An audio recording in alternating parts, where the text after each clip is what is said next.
Hello and welcome to another episode. My name is Ross. And I'm Craig. It's time to put the kettle on. It's tea time.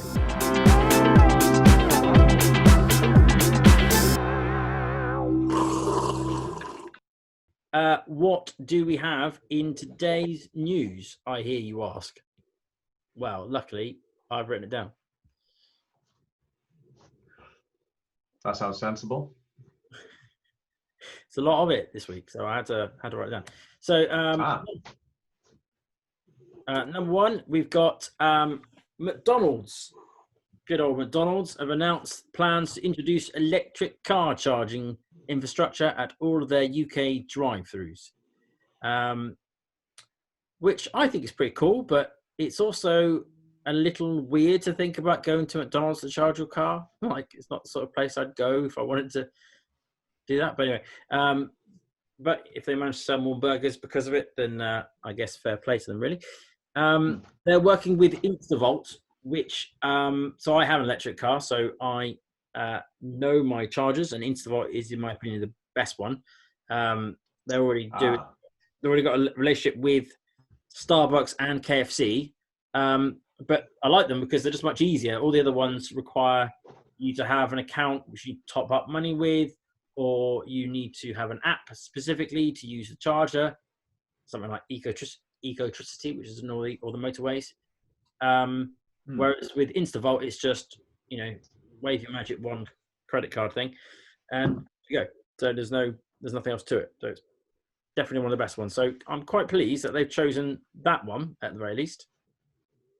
But yeah, a little bit weird to think about going, I'm running out of juice, I might pop down to McDonald's. So how is it going to work exactly? So I saw the news article, I read the title, but I didn't read the article itself. The McDonald's near me, they don't really have big car parks. And charging your car takes some time.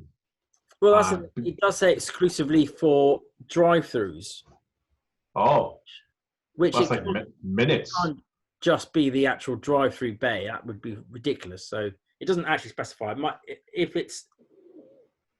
I would imagine, because it's a drive-through, or because it's a big enough store to have a drive-through, that they've probably have got a car park, or at least enough spaces in there to have at least two of them, which is probably what it'll be, two of them in each one, which is Vault. So why drive-through? Surely you'd want to target the diners who go inside. I know, that's why I was a bit. I'm like, if they said we're doing it, as like I think we talked about the other week, wireless charging. If we had that kind of capability, you could actually go through the drive-through, then that would be cool. Every time you parked at a window, you get charged up, that sort of thing. But yeah, I don't really understand the thinking behind the drive-through part. Yeah, it doesn't sound right. Starbucks have it at a drive-through, but it's not actually related to the drive-through. It's just that they have a car park there, so the charger's there. So I'm guessing they're doing the same thing. So is it the case of like a lot of service stations on motorways have these charging stations, but they have like two for 50 cars? Is McDonald's going to be the same? That they're going to select, I don't know, car park 14 and 16, our least used ones, will now have electric car charging. Car park 14 and 16, what's that bit about? Oh, they number their car park spots. Oh. Have you not been to McDonald's? Well, yes, but I hadn't realised they numbered the car parking spaces. They do a minor base. I'm not sure if they do everyone's, but either way, are they targeting the people who will go through the drive-through, sit in a car park bay, charge their car, and eat their food in the car? Is that their target market? Basically, the people who couldn't buy more food if they wanted to because they're stuck in their car in a charging bay. Whereas, if they're inside the restaurant, they keep on buying while their car is charging. Yeah, like IKEA does. I would imagine, in the same way that I go to Starbucks sometimes to charge my car. So because I'm there, I think, well, sorry, I'll pop in and have a coffee. So I imagine they're just thinking the same thing. You'll either plan to go there and spend 45 minutes there and sit down and have a proper meal, or you'll just go for a little top up and maybe pop in and get a milkshake or something. I'm guessing that's the thinking. I'm just thinking of like my. Imagine- I'm thinking of my mum, right? Like if she wanted to, if she was, because like she doesn't have a driveway, so if she wanted to charge a car, I just can't imagine her going. Just gonna pop down to McDonald's to charge the car. Don't know why I've made her sound like a very old queen, but but do you know what I mean? I can't see her doing that. No, Yes, it's yeah. not her. Clearly, it's for the maybe the it's like a younger generation who like to pop in for a McDonald's salad or something. I don't know. Oh, this a millennial thing. It's a Only the millennial. millennials, You've only got the to pop millennials will use this new in. fandangled I mean, electric who else goes to charging thing. McDonald's? We don't. I mean, we are technically millennials, by the way. No, I don't think we are. I think we're slightly out, aren't we? No, we're millennials. Oh, you might be. You are. I'm not. Oh, are you a Generation Z? A Gen Z? I must be. I'm sure I looked at the date, and I'm sure I'm below the date. Ah, sure, kind of the forgotten generation between the boomers and the millennials that no one cares about. That sounds about right. Yeah. Fair enough. Right. Okay. So that's news item number one. Moving on to the next one. ED, which is a website, reports that Equinor is to deliver the world's largest at-scale hydrogen from carbon capture plant in Hull. So far, sounds good, right? Yeah. Yeah. Next sentence. Equinor has unveiled plans to develop the world's largest plant capable of converting natural gas, Yeah. yes, capable of converting natural gas to hydrogen in combination with carbon capture and storage as part of the zero carbon industrial hub located in the Humber region. Right. So, what was the key word you think I might mention next? This runs on natural gas. Or maybe you didn't pick it up because I said gas, but natural gas, right? So, yeah. well, not natural gas is a fossil fuel. It's what you get out of the ground. So Yes. this low carbon thing is based on fossil fuels to make hydrogen. So you're gonna dig up natural gas, and then you're going to combust it in order to make hydrogen. So you're going to turn a perfectly working fuel into another fuel by burning slightly. Are you saying we should just use natural gas in the car directly?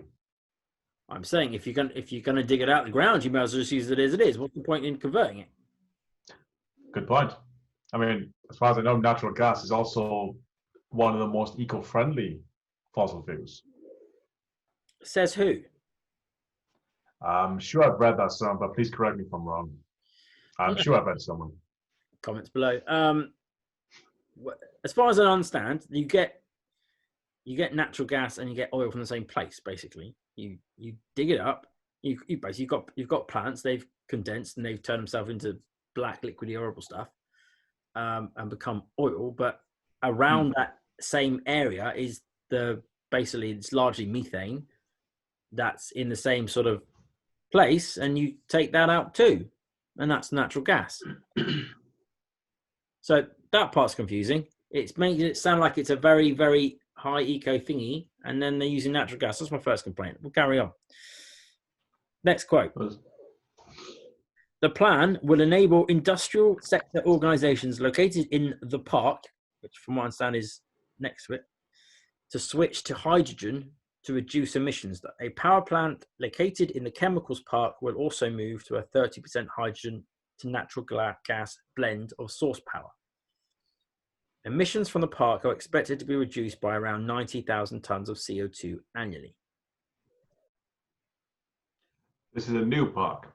This is a new plant being built in Hull. It's going to be the largest one in the world. Okay, so when they say it's being reduced by 90,000 tons, as opposed to how much is it introducing? Well, that's the thing. It's the wording of it says emissions in the park will be reduced. So is that excluding the plant? Because it sounds like the plant is taking the natural gas, burning it, making hydrogen, and then saying use this, and your emissions will be less. Yeah, to me that reads as if it's these plants typically cost 200,000 tons, but we're going to do this for 110,000 tons. Yeah. So, not sure about this one. It's mouth No, burn. not sold. No. So it uses a process called ATR, otherwise known as autothermal reform, which I did try to research. It was a little bit over my head, but it definitely involves combustion of natural gas. So, basically, it smells an awful lot like oil companies trying to cling onto the industry and pretending it's green. Is this natural gas natural to Hull, or is this being piped in from somewhere too? Is that the reason why it's in Hull? I don't think so. I think obviously there are natural gas resources all over. I don't get it. Basically, why do that if you can do solar panels? If you've already got an alternative. I mean, Hull's on the coast, isn't it? Can't you put a wind farm out there? If you've got alternative, you've got solar, you've got wind. Why on earth are we bothering to convert natural gas into hydrogen, which is obviously not going to be as efficient? Good question. I'm not sure where Hull actually is. Is it by the coast or is it kind of inland a little bit? In the Humber region, I thought it was inland a bit, but okay. I know there is a big wind farm, 36 wind turbines, I believe, off the coast of Liverpool.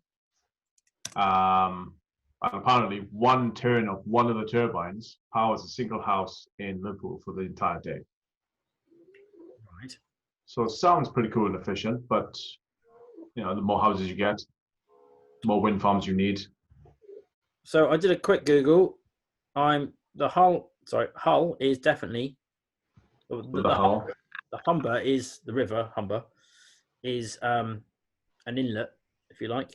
But they're both on the coast. So that concludes the geography lesson of where is Hull. Where's Hull? Hull is definitely on the coast. Yes, certainly close enough to a wind farm if they wanted to make one there. I just don't get it. I don't get what why that. I was just going to say the bit that's triggering you most is the use of a fossil fuel to do anything potentially green. Yeah, because it's the way that it's sort of presented as being this amazing new low emission thingy. Okay, but is it though? I mean, yes. Okay, so if you convert natural gas in the plant, you can then clean up some of the CO2. Well, they're saying that they're going to do carbon storage, aren't they? They're saying they're going to capture it from the plant. So one of the emissions of the plant will be CO2. They will try and capture that and put it into a carbon capture storage unit, which is great. But why did they burn it in the first place? What do we do with these carbon storage units? I have absolutely no idea. I don't know. That's a topic for another day. I don't know. If you just put it back in the hole where we took the natural gas from, that kind of sounds cool. But yeah, I don't think they. I mean, I would assume not. It's just going to leak out, isn't it? Everywhere. I'm not sure that'd be a good idea anyway. But yes. We kind of need to take it to space and release it. That's the only way to get rid of it, I suppose. Yeah. So what I understand, and I don't fully understand, I did try, but it's taking essentially largely methane and some other stuff. There's also like sulfurics and other things that aren't very good. And it's bringing it down largely to methane and then using, depending on which style of the ATR, it's using steam or something to basically split up the methane into its counterparts, which would be the carbon dioxide, probably something carbon monoxide, hydrogen, and that's it. Oxygen as well. So they're doing that. They're then taking the hydrogen out of that, and then you're left over with some carbon dioxide and some carbon monoxide, and they're going to try and clean that up, and then I think stick it into a carbon capture. Okay. But they could just use solar panels or wind or something. So I don't see the Wind, point. yeah, wind and tidal, perhaps. Yeah, I mean they've got that as well. I mean, sun probably not too strong in Hull, but yeah, wind and tidal. Yeah. But anyway, I would prefer to see the money being spent on the other actually renewable ones, because at the end of the day, right, in terms of our topic, our general topic, sustainability, it's a fossil fuel, therefore, by definition, it is not sustainable. So, yeah. Yeah. In other news, so on the same website, ed.net, they had a little run through of their favorite inventions for the month. So I thought I would just scan through a few of those because they're quite fun. So let's pull them up for you.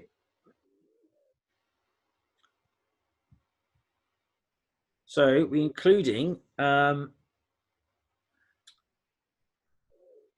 first one is Europe's largest electric aircraft. Supposedly, aviation is considered to be producing absolute emissions which have grown in the last, actually it goes up it says from 1990 to 2012, it saw the emissions grow by 70%, which is basically just setting you as a precursor for saying we could do with some electric planes. So a company called Zero Avia have completed some test flights for a prototype 6-seater electric plane. It looks like a little small one, obviously 6-seater, not a big thing, but they're hoping to eventually have a 200-seater one. However, interestingly, again, that's another company that have said that their longer term ambition is probably to include hydrogen fuel cells. So, and that's still weight to density ratio. Because the batteries are too heavy right now. Yeah. Because hydrogen fuel cells, a bit more of a mature technology, a bit like that. Well, it's just hydrogen itself. Hydrogen weighs less and produces more energy per kilogram, as it were. Yeah. So until batteries can compete on that level, hydrogen is looking like a way to go. So that's better than quite understanding. So are batteries heavier than filling the wings full of jet fuel? Yes. Hmm. I believe so. That's kind of weird to think. Obviously, you can put in the same weight of fuel to batteries. You can make them weigh the same, but then it's how far will they then go? Yeah. So if you fill your wings with fuel, then you will travel further than if you put the same weight of batteries in. Okay. But yeah, I'm interested to know how far that electric plane can go. I know, for example, in the UK, traveling to Europe, they have a lot of city hoppers where they don't typically go that far. Yeah. So if you can fly, say, 500 miles, that just might be enough for your typical city hopping travel. Yeah. It looks like you're looking at, not much more than London to Paris, I think, in these sort of aircraft, definitely not long haul. Yeah. Next invention is although it says Formula One inspired, which I think it is set up to make it sound cool, really, but fridges. It's talking about supermarkets and their fridge section, and probably the food too, and how it accounts for what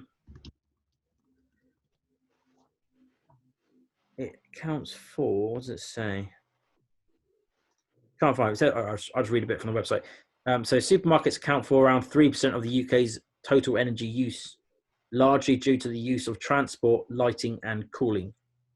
Fridges are the largest contributor to the issue, accounting for half of the sector's energy consumption alone. Yes.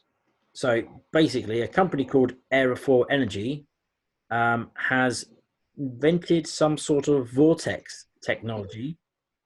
Basically, it's inspired by Formula One racing cars because of needing to cool the engines down. So they have produced some sort of way of cooling the fridges with aerofoils and vortexes. And the results show that it would reduce the energy consumption by 52%. So that's pretty cool. Nice. That's the sort of clever invention we like. It is, considering that I actually read a book today called Drawdown. So what the idea behind Project Drawdown is to make things sustainable, as you'd expect, perhaps. And they also talk about refrigeration as the number one problem. Right. And I didn't actually know this, but yeah, it accounts for a ridiculous percentage of the problem. Yeah, I'm always walking around closing the doors. Like whenever I go to co-op, because people always open the door and they leave it open. I'm always going around closing all the doors. Yeah, but I mean, even the actual refrigeration side of it uses a lot of energy. Yes. But apparently, the biggest cause is incorrect disposal of refrigeration units because they're full of hydrofluorocarbon, HFC, which once released into the atmosphere causes a lot of issues. Yeah. I'm sure we've heard about this back at the time, but like, yeah, the idea is that the most offending refrigerators need to be completely phased out and retired, and they need to be done so deliberately. Yeah, and this book was talking about if done correctly, we get rid of all the old-fashioned refrigeration units. Yeah, we could reduce the carbon offset a year by 90 gigatons, which would be the same as reducing the global warming by an entire degree Fahrenheit. Wow. So that's just recycling fridges correctly. That's what globally, though. Yeah, is that globally? Yeah. Okay. Wow. By 2050. So I mean, we're still 30 years off this, but the fact that we could reduce the global temperature by a degree, I mean Fahrenheit as well, so not quite Celsius. In terms of just getting rid of fridges correctly is a mad thing. I didn't know that was such an issue. Yeah. Well, I guess I'm almost annoyed myself for not really thinking about it before. That you go to Tesco's and or whatever the store. There are other ones available, I believe, Sainsbury's and Asda.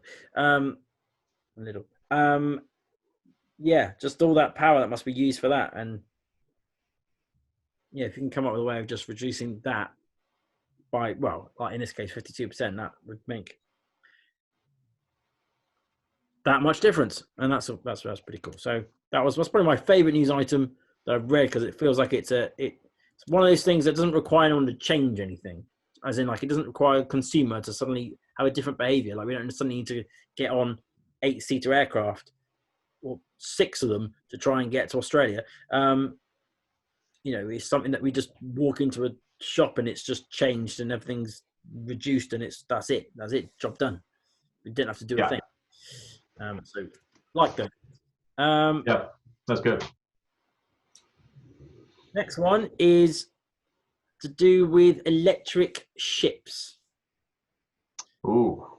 So electric ships and vessels running on hydrogen as a fuel have long been believed to possible, but recent times have seen research and development accelerating more rapidly than ever, bringing forward prototype developments.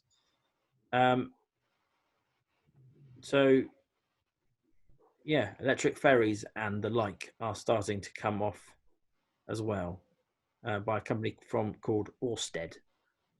So the systems will be installed to serve Ørsted's Hornsea 2 offshore wind farm. So we've actually got an electric ferry servicing the offshore wind farm, which is good, isn't it? Yeah, and that makes complete sense. I believe there already are electric ferries, I believe. Where are they? Maybe not 100% electric. I know they typically use electricity first. The ferries they use in San Francisco to go to Alcatraz. Okay. They were electric as far as I know. and Right. maybe not all of them, but the one I used and tested. Right. Not tested. I was a passenger of. Right. They also had wind turbines on top too. Different designs. They look quite cool. All right. Well, yeah. So there's more of those coming. But yeah, they're not small. They're 35 meters long. Apparently, can carry 20 odd people. Mm. So, well, I mean, that's not huge, but it's not tiny either. Then the next one I won't read because I didn't understand it. And then a bit of fun one.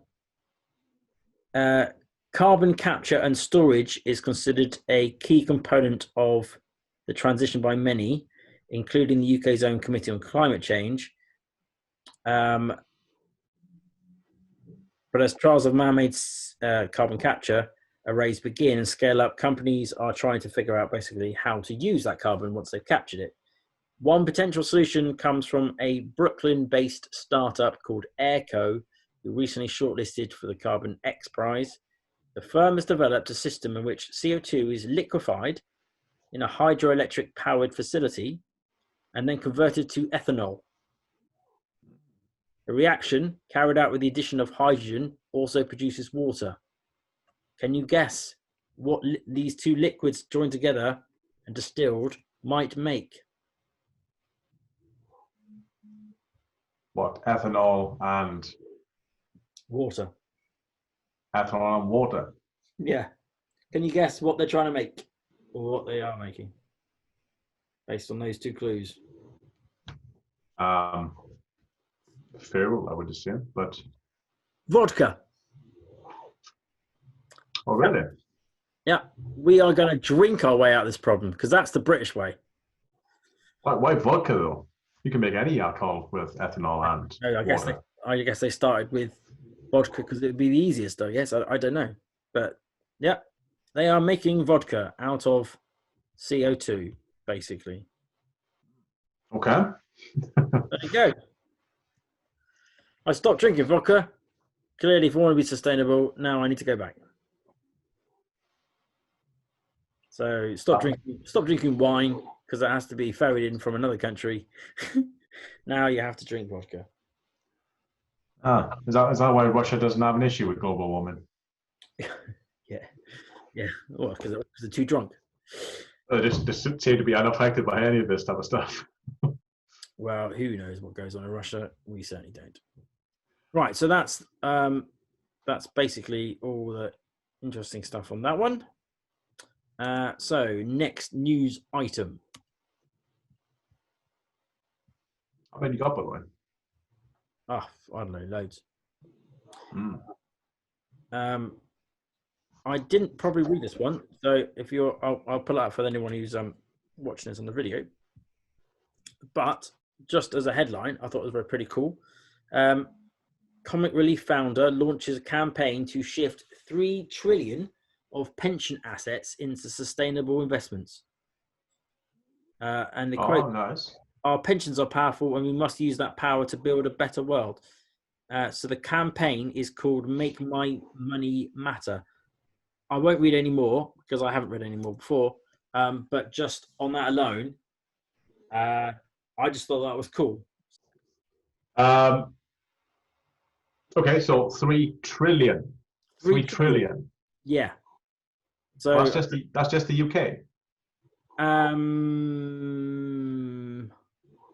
Or the Comic Relief thing. Yeah, film producer and co-founder of Comic Relief, Richard Curtis, has launched a campaign to help make the UK's 3 trillion of pension assets more sustainable and ensure it is invested in building a better world after the, can't say that word, pandemic. No, I probably can't say that word either. Damn it. That sounds like a genius idea. I mean, yeah, like knight this guy immediately. This is something we should all do. I'll get right on that. So yeah, I like that one. That's amazing. I kind of feel like that's a really obvious low-hanging fruit. Sustainable technologies should have a high investment return. I mean, what are they all in now? I mean, I assume they're all in bonds. because they're I trying to be imagine in a safe market. it's probably a combination, isn't it? Probably part mostly bonds and maybe like the global economy index fund. I don't know. So I've never understood who pensions sort of like lock, because we got triple lock pensions, which mean what? That whatever it's invested in, we don't ever lose. I've never understood that. Like I said, I haven't got one, so I don't know. Yeah. Okay. But I like the idea of other people's money that's in those things going to the rules, the right sort of technologies and the right sort of thing. This is another. Sorry. I just think that if you have the opportunity to invest, if you're in a position where you can invest money, whether it's via your pension or directly, rather than putting it in a bank, a normal bank, which gives you absolutely crap return.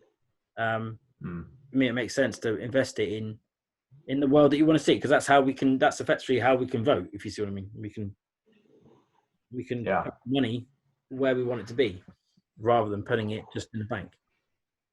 Yeah, that makes a lot of sense. Because we're seeing a lot of energy companies right now flouting the idea of being 100% renewable, and they're really pushing that angle. So, I mean, having a pension with a provider, yeah.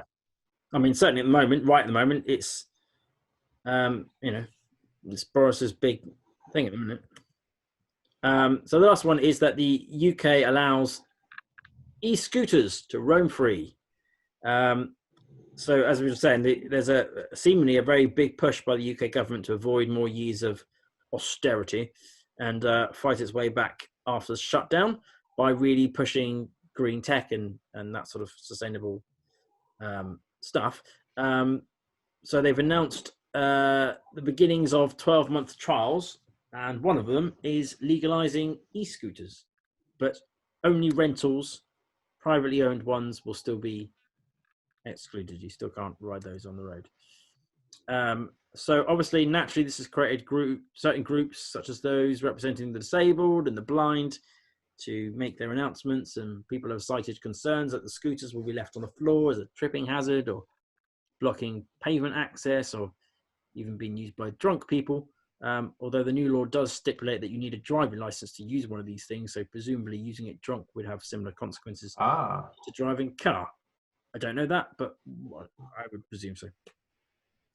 And at the end of the last year, in an article published by Wiggle, Strava, who's a big sort of social cycling and commuting and that sort of network for that, said it crunched its numbers and it established, and I'm going to give you one opportunity to guess. It's a very horrible game to play on you, Craig, but which city is the capital city of cycling commuters based on the number of commuters per 1,000 people?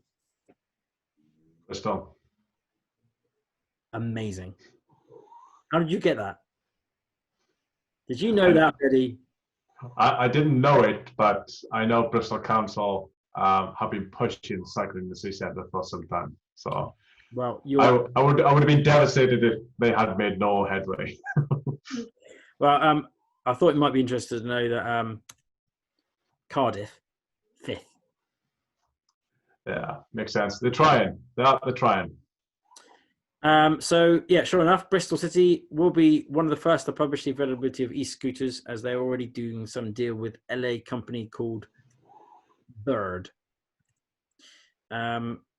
Yeah, so that's interesting. And also nice, it brings us on to today's topic, which is, of course, e-mobility, e-bikes, e-scooters, that sort of thing. Of course. Yeah, it's a fairly big topic in the UK now, I imagine, because, as you say, the news is now allowing these things to run. But I didn't know about the driver's license. That's a nice caveat. That's what I've never thought of. So I see electric scooters now being driven by children. So I'm not sure how that works right now. There must be a certain, not on the road, no. Yeah, right, so they're illegal. Private ones are illegal anyway. So you might Yeah. see them around the park on it or something, but that's not supposed to be the same thing. You're not allowed to ride on pavements. But obviously, people do because They do. Yeah. not everybody cares. So that's the concern. That's why the blind association, I forgot what they're called, that's why they're not happy. A lot of people are shocked at the weight that's going to be allowed and the speed that's going to be allowed. RNIB. That's the one. I was desperately trying not to say the one that's for birds. Pretty close. Yeah. Anyway, yeah, so that's the concern. That's the people worried about people riding on pavements, knocking each other over, and getting drunk and doing that sort of stuff. Is this more of a hindrance than cyclists now? I mean, like some cyclists will drive on the pavement as well. I mean, especially children, they don't necessarily travel on the road, understandably so. So I think we should exclude children from this, but I think look, rascals, but they shouldn't. That's not what we're talking about. We're talking about adults pegging it down the pavement, knocking people over. Yes. But if you need driver's license, does that mean if you cause an offence on an e-scooter, you can get points? Well, I don't know, but hopefully yes. And if you're using an app, then obviously your identity should be easy enough to trace as well. Yeah, the idea of driving an e-scooter drunk would be drink driving. Exactly. So, in possession of a dangerous vehicle. Yes. So, I mean, it's been suggested it's a terrible thing. It's just going to have the scooters lying all over the place. But if you're going to use an app and you're going to get charged by the minute, and there's some sort of place that you docking station type thing that you put it back, then I don't know. I don't see why people would do that necessarily. No. Yeah. So I have seen these in France, and I get the premise of them just being left. I did see some just left. I don't know why. So I'm not sure how. Do they not have docking stations then? Were they just park them anywhere type ones? Or Yeah, it was. They would jump. They were just, some of them were just parked in like doorways. So maybe that person's gone inside, but they seem to be quite a lot. Like sometimes they're parked in dock stations. They were left. Sometimes they were on the road, on the pavement, sorry, in a way. So I'm not sure how that works, how they're getting charged or not, or I'm not sure, basically. Mm. We were going to look to hire someone, give them a crack, but I don't know. I'm not sold on e-scooters. I don't really like them. Well, for me, I think the biggest issue is the city needs to be prepared for them. Most of our cities are, they're cars and people. They're not. We haven't even managed to get bike lanes right yet. I mean, London's probably got quite a lot, but most other cities don't have enough. It's not Amsterdam, is it? It's not like where there's just bikes everywhere and everywhere's got a bike lane. Until we have that, I don't see it working particularly well. I mean, Amsterdam did that very much intentionally too, where they purposely narrowed the lane for cars to one lane to have 2 to 4 cycle lanes. That was a purposeful decision they did. So we need to be that purposeful in our cities, which I think is what Bristol are doing too. They're trying to be that purposeful. London feels like an obvious one too, considering, especially the centre of London, which is like 5 miles square, and it's walkable and cyclable. You don't really need cars. So it'll be interesting to see how that goes. Well, maybe we'll have to take a little trip to Bristol in a few months' time and see whether we get run over. A little bit of investigation in prices and stuff, and because I haven't looked at e-bikes and e-scooters for a while, so I thought I'd see what the prices are. Last time I remember looking, they were at least £1,000. So I did another little look today, and if you pop along to our most traditional high street bike shop, Halfords, you're looking at a range of about 600 to £3,000 to spend on a bike. Wow. So that's still pretty expensive. However, I found a website, Cambridgeshire Live, and they did their own review, and they came up with 10 e-bikes ranging from 300 to 500. They all like the smaller sort of foldable style ones as opposed to like a normal big bike. But 300 to 500 seems, a reasonable amount, to be honest. Yeah, I think that's kind of what, if you was commuting every day, I think that would be valuable as a train ticket. Yeah. Interestingly, the number one on that website was not actually a bike at all, but it was a conversion kit called Switch. Have you heard of this? I haven't. Okay, so the idea is that you put on a custom front wheel. There are other ones you can do different setups, but the easier one is that you put on a custom front wheel. It has a motor in the middle of it. So you add a couple of sensors, connect it all up to a battery that sits on the handlebars, and that's basically it. So it's it's an interesting way of getting started. I like it. And the kit itself is only, I think it was £255 or something like that. Okay. So it's much cheaper than obviously getting a whole bike. Doesn't strike me as probably being as efficient as getting a bike that's designed for the purpose, but at that sort of price, it's interesting. There are other ones. There's companies called I don't know how to pronounce these companies, but Beifang or something. Voilamart, AW. So if you're interested, you'll probably want to do your own research, shop around and stuff. But if you're reasonably handy, you want to try it out, or if you've already invested a ton into, an existing bike which isn't electric, I think that's kind of a good solution, and I'm never so slightly tempted myself. That sounds pretty good. I mean, yeah. I've sort of been thinking about an e-bike too, in the sense of I wouldn't mind the bike sometimes. Yeah. I mean, obviously not now because, we're not going anywhere. But you got 5 miles, mate. That's all you can do. Yeah, until Monday. But commuting wise, or like I used to work in Cardiff, so getting from my town to Cardiff, I had to take a train, which I didn't really like too much, and I would have cycled that with an e-bike, given a choice. Yeah. But yeah, I mean, that's something I would like to do. I think a lot of people would be in that boat, perhaps.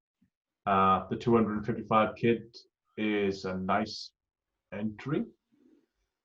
Definitely, especially in a commuting sense, because your bike is normally left somewhere on the other end. And I would feel nervous leaving a £3,000 bike on the streets of Cardiff. I mean, for a £3,000 bike, your lock better cost £4,000 to make sure no one steals that thing. And actually, we've had a bit of experience this ourselves, haven't we? Because we had a £3,000 e-bike, which we both rode around in Palma with. And what I was saying before about how that is a place that feels like they've properly decided that they want to have less cars, because we were on bike lanes the whole time. We went from literally like from the residential element of the place right through to the city centre, and we didn't have to get off the bike lane once, I think. So it was ideal. And the bikes we had were so easy to ride. These big fat tire thing. You just little. I mean, I got a bit of exercise on my thumb that day, but that was about it. Yeah, they were phenomenal. A really, really good experience. That's probably another thing that pushed me towards getting an e-bike.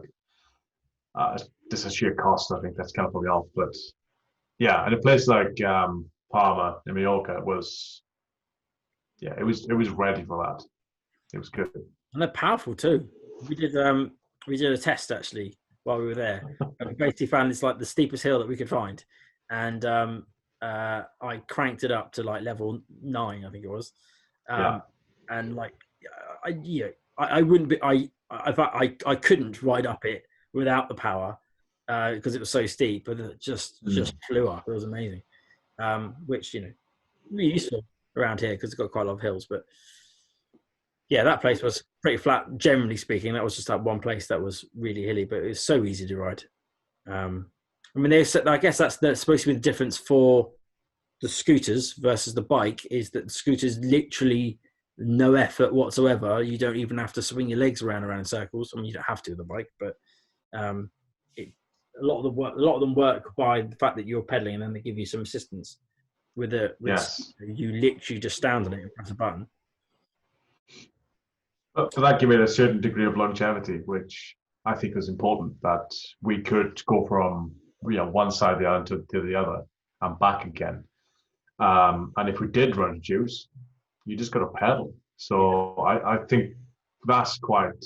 I mean, you could scoot, Mm. but that doesn't seem quite as easy as just No.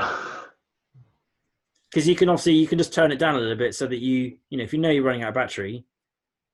I don't think you can partially scoot, can you?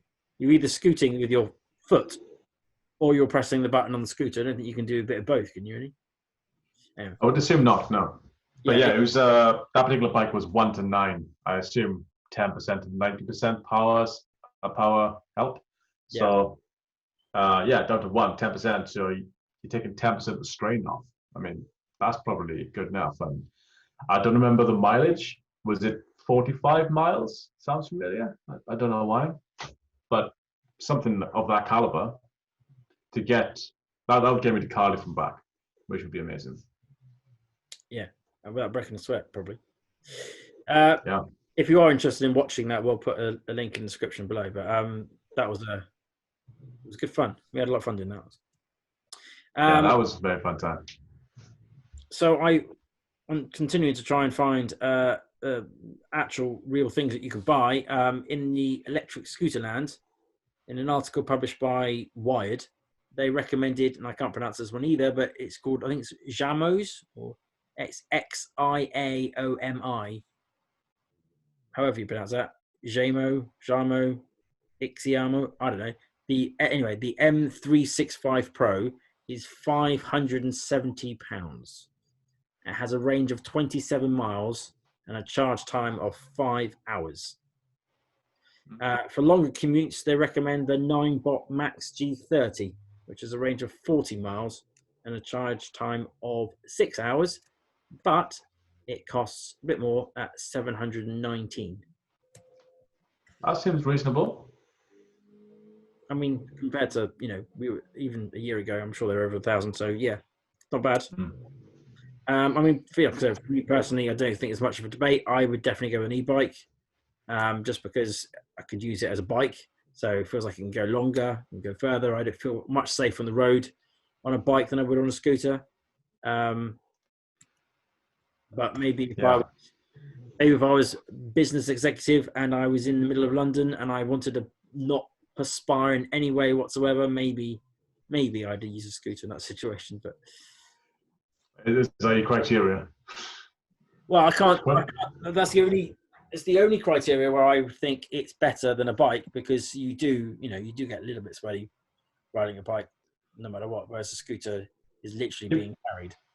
Yeah, I suppose you do. And if you was an executive in London who was wearing a suit, cycling, you have to do that whole like sock over your trouser like thing, don't you? Yeah. Awkward. I suppose scooting is a lot cooler as well, perhaps. That you just rock up to your business meeting, roll into the room. Yeah, I mean, obviously, for stairs and stuff, if you need to do that or go over bridges and things, maybe it's slightly more lighter than it would be to carry a bike. So anytime that you have to carry it, that would be a scooter win. But I personally would go with a bike. That's a good point actually on weight, because the bikes we had in in Palma were very heavy. Oh yeah, couldn't lift Kind one of of thing that if that fell on you, that's like a quad. It was like a weight of a moped. It hurts.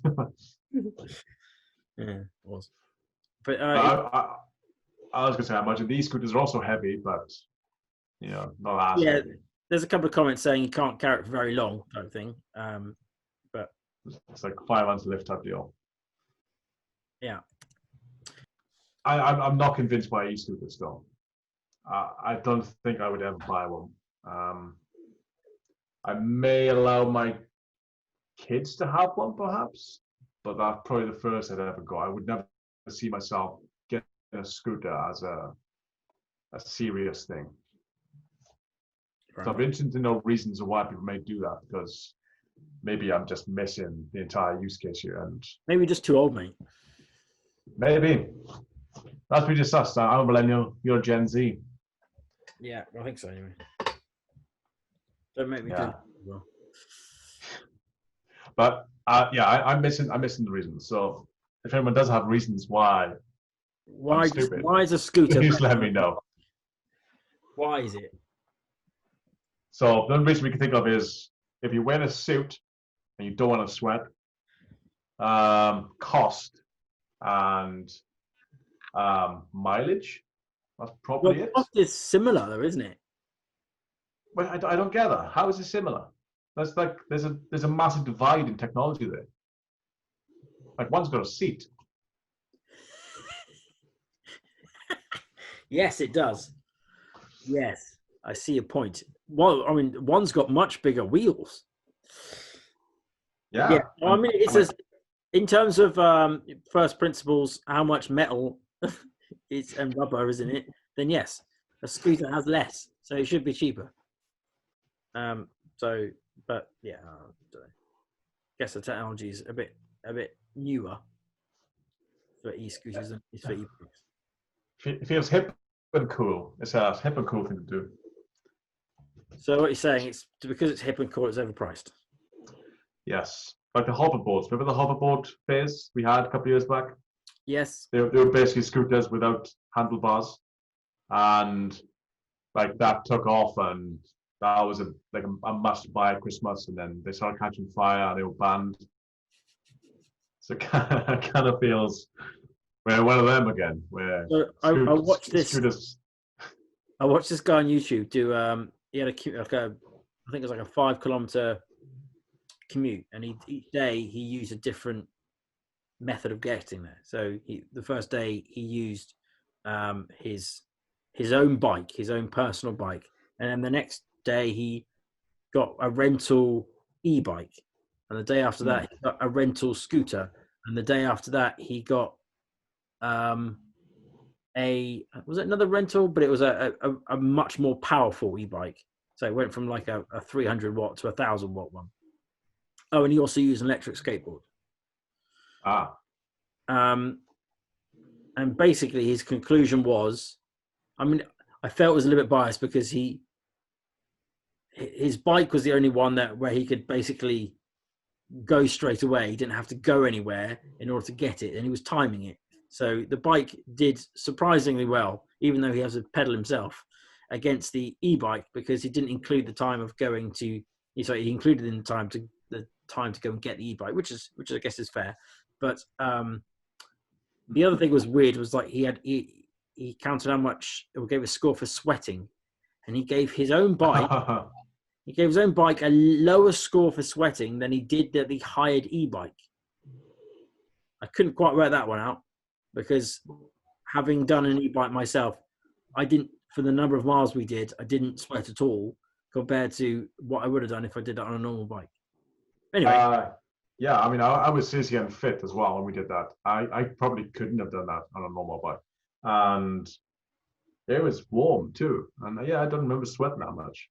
Yeah, so I thought that was a bit weird. But basically, if I can remember it correctly, in terms of speed, the scooter and the skateboard were faster than the bikes until the 1,000 watt bike came in, because that one can go at like 30 miles an hour. That's ridiculous. So at that point, it trashed a lot of them. But and the only reason he said he wouldn't go for the electric skateboard is he at any point he knew that he was like one tiny mistake from basically drinking out of a straw. So yeah, electric skateboard's good. Not great for commuting though. Very dangerous.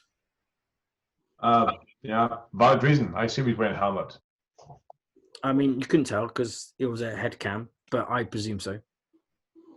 But Yeah. either way, you're literally just if someone catches your wheel, you're flying off it forwards. I mean, have you ever seen Casey Neistat? Casey Neistat? That sounds right. Yeah. He's got videos of him falling off his. It can be quite horrific because you only have to catch the wheel so that it locks and doesn't go any further. And you just keep going. At least with a scooter or electric bike, you've got something to hold on to slow yourself down a little bit.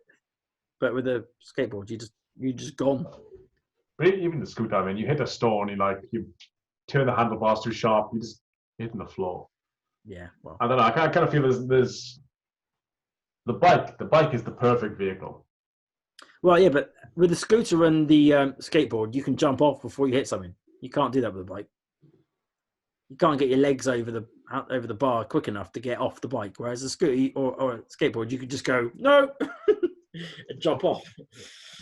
Well, yeah. A conveniently placed duvet, that mattress, sorry, that just lying on the side of the road. You can just go. If someone was kind enough to put it, but yeah, so I guess it depends on the accident. I guess. Yeah, it depends where you're going to hit. On a skateboard, you're going to hit a person. Yeah, you got to jump off. But if you're on a bike and you're going to hit a person, you can just hit them and you'll be all right. So I suppose it depends on the obstacle. Depends whether you care more about yourself or the person you're hitting. I mean, those bikes in Mallorca were heavy. If you hit someone, that would hurt. Oh my goodness!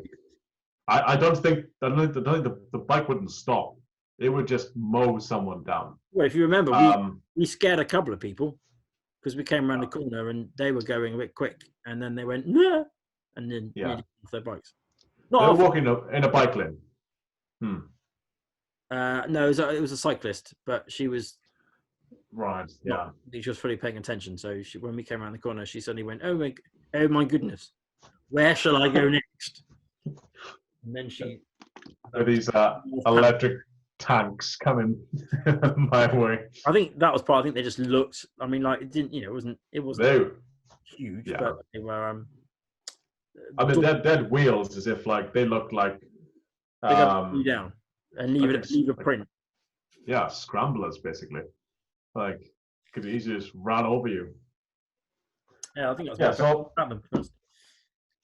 So what's your verdict? Would you ever use an e-scooter? Did you say? I don't remember you saying. No, I'd go with e-bike. 100% e-bike every time.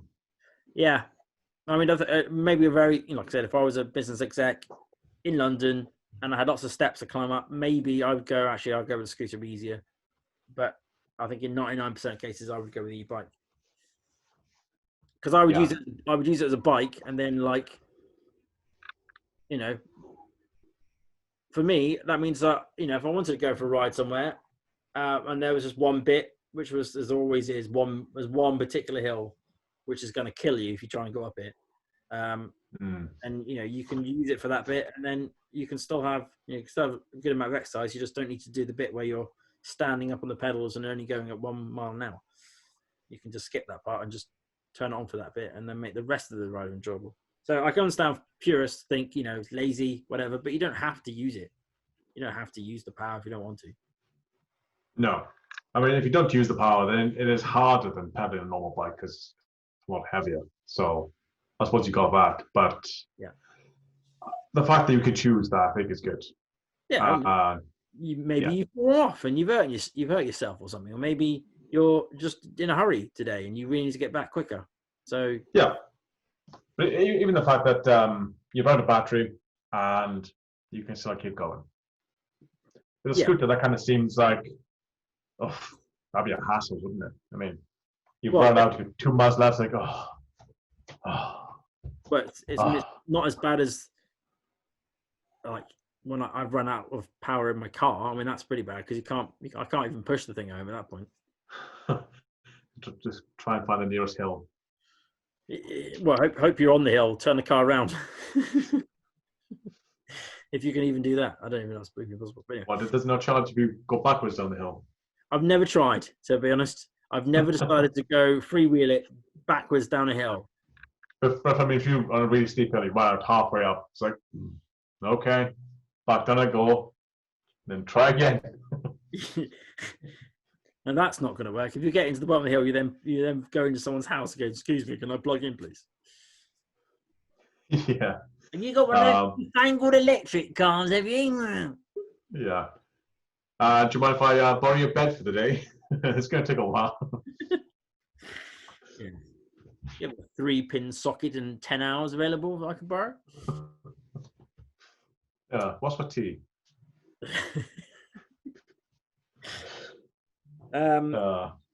Right. So I do have one other section, if you're willing, is the stock market section. Oh, yes. You wanted to squeeze us in, didn't you?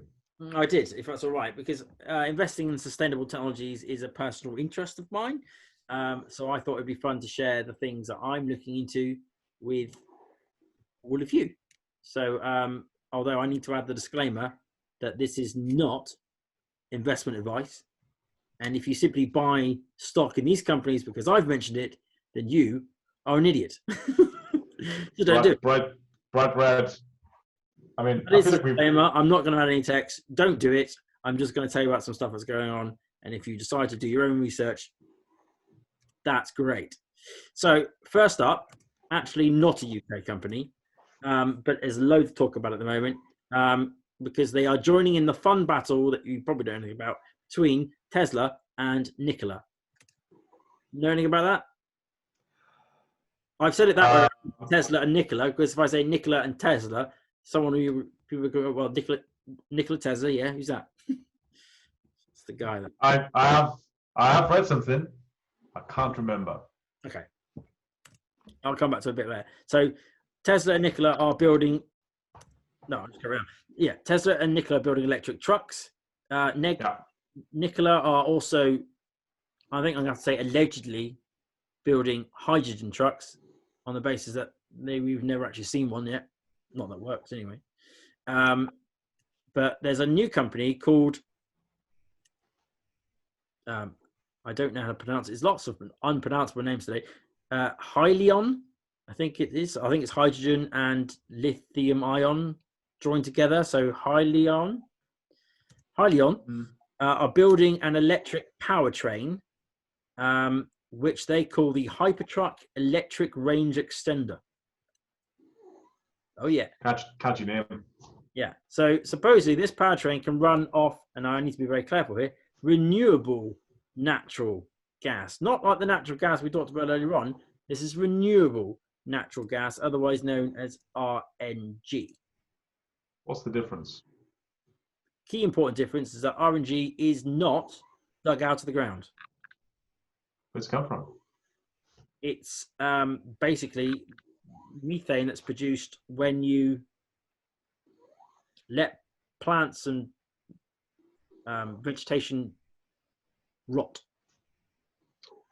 All right. Okay.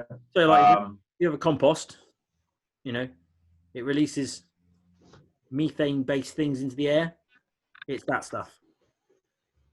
So why can't we have one of those over like a dairy farm and capture the cow fat, which apparently causes a lot of issues? I don't know. Maybe Okay. because wind. And I don't mean that wind. I mean the other wind. I mean the normal. No. Wind. Maybe I'm just seeing the cows in a greenhouse where they fart. It rises up, it's collected. Why can't they just fart into a pot or something? I mean, why can't it's just irresponsible, frankly. But yeah, it's technically therefore not a fossil fuel because it's not dug out of fossils. It feels like it's cheating, but okay. All right, but anyway, so you swap out the diesel engine for this thing, and you also add batteries, and it will charge the batteries as you go. Now, that part, I'm going to charge batteries as I burn natural gas, is a little bit similar to Toyota's self-charging hybrid bollocks that they came up with. Yeah. But it does run on RNG and not diesel, so arguably an improvement because RNG is renewable, diesel is not. So, obviously, an all-electric Tesla semi-truck would be better because it's not burning anything. And I would mention Nikola again, but as they haven't made one, it's difficult to judge. But I can see this being, given how many trucks already exist on the road, given the expense of replacing the entire fleet with new Tesla semi-trucks, I can, whilst the other one, the Tesla semi-truck would probably be better, I can see this being quite a attractive offer for all the companies that need, whether I'm being nice or whether it's slightly corrupt, whatever, as in all the ones that need to show that they're doing green stuff, or the ones that are going to suffer because of new regulations, which mean they have to reduce their emissions, whatever the government comes up with. All those companies are probably going to want to take the cheapest option available, and this one might be it. It sounds like that's their market. That's what they're aiming for. It does sound like that. So, currently it's trading under the ticker symbol of SHLL. They are going to merge, and at which point they will become a slightly different ticker symbol, which I don't have to hand, but it's some sort of like HYLN or something like that. Anyway, it's trading at under $27 a share at the moment. Super speculative stock. New company, only just announced it really, but it's early days, so could be one of those ones that just go through the roof in a very short time scale, because that seems to be the common thing these days. Lots of retail investors, that's people like me, that's people like people watching. People don't ultimately do this as a living. There seems to be a bit of a theme at the moment of them throwing lots of money at stocks just like these. So whether the company's any good or whether it's just going to benefit from that sort of current craze, either way, it could be a winner. My next one is well-known British brand, National Express.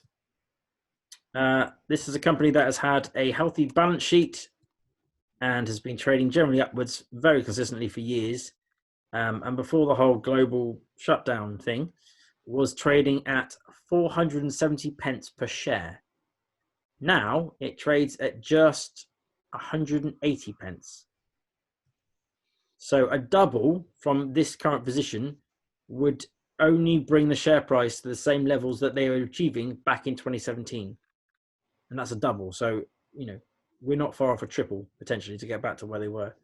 So in addition to being rather screwed by the lack of travel at the moment, they have in the last week, another slight blow, they lost their long-standing CEO.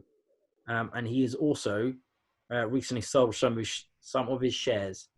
Although I hope he didn't sell it at the current price, because that would be dumb. Anyway, so I'm including it here because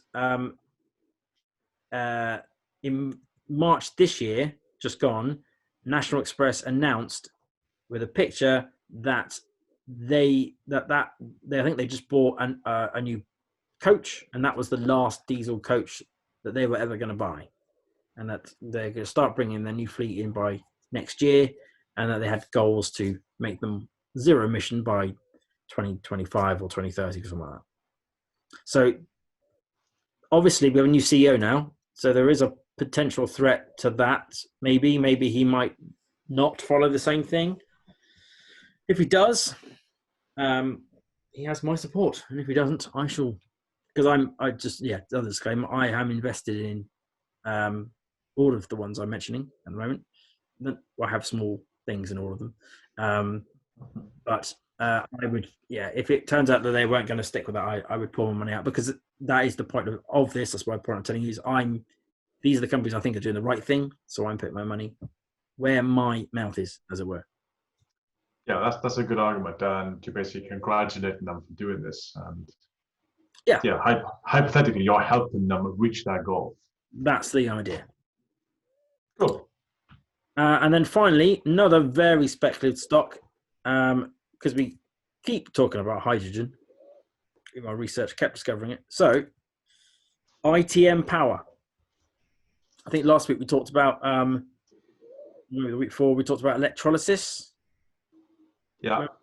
Well, this is a company who basically make electrolysis systems, which, to remind you all, is converting water back into hydrogen and oxygen. So it's been deemed as a way of a generally low emission thing, which doesn't require natural gas, of getting hydrogen out of just water, and then potentially the actual electrolysis system itself could be powered by other means, i.e., electricity. So it's possibly a bit late to this party because they've already tripled in the last 6 months. But again, it's quite early days, and they are currently experiencing a bit of a dip from their highs. So it might well be a very good time to get in. So that's ITM Power. And other than to congratulate any Tesla stockholders out there for having a wonderful couple of days, that concludes my stock review of the week. Thanks. We did the thinking, he did the educating. Now it's time for us all to act. See you Till next time. time. Bye.